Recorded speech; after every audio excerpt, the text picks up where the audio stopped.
and we've screened in probably 75 festivals, and the statistics are 26 states and 8 countries so far. We've really tried to then talk about LGBT rights in this particular community in which we're in.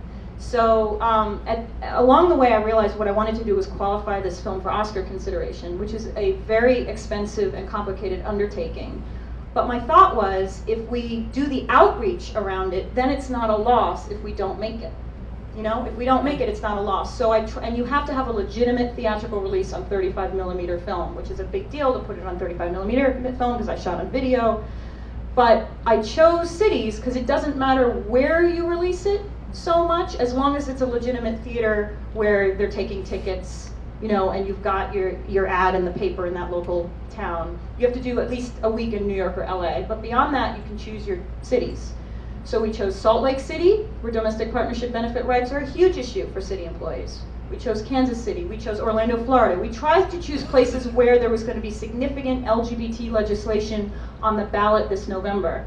And that was a strategy in raising money, and then bringing in hybrid audiences of police officers, firefighters, hospice workers, cancer support groups, women groups, the equality group or the LGBT group in that community, and really trying to have a discussion of what was going on in that community. Because in that way, it's a win-win, and it's a little bit easier to raise the money for that. And then along the way, if we get qualified for Oscar consideration, great. But that was sort of the goal, and that was Laurel's goal, was that her personal story would mean something to the thousands, if not millions, of other same-sex couples around the country that still face discrimination. What does it feel like to win an Oscar?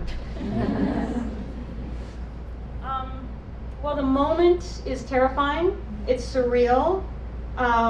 It is the most. I was wearing Zac Posen, silver Zac Posen, and I had $200,000 of borrowed diamonds.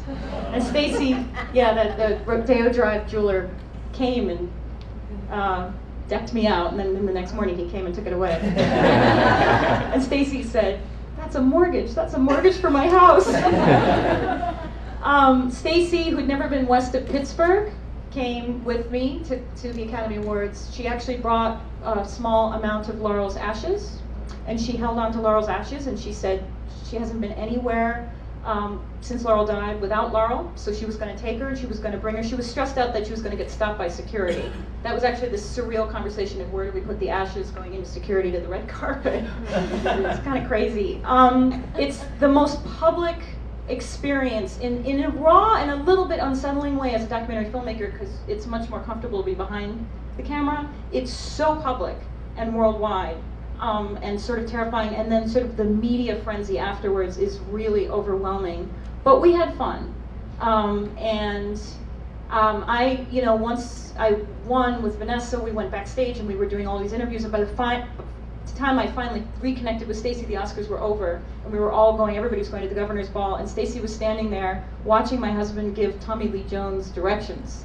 And her look on her face was just like, and Tilda Swinton went by, and it was just, it's so surreal. It's like a dream where everybody's in it, and it's not real, and it has nothing to do with your regular life. But I'm really glad I had the experience. I'm glad Stacy was there to share it. I know I said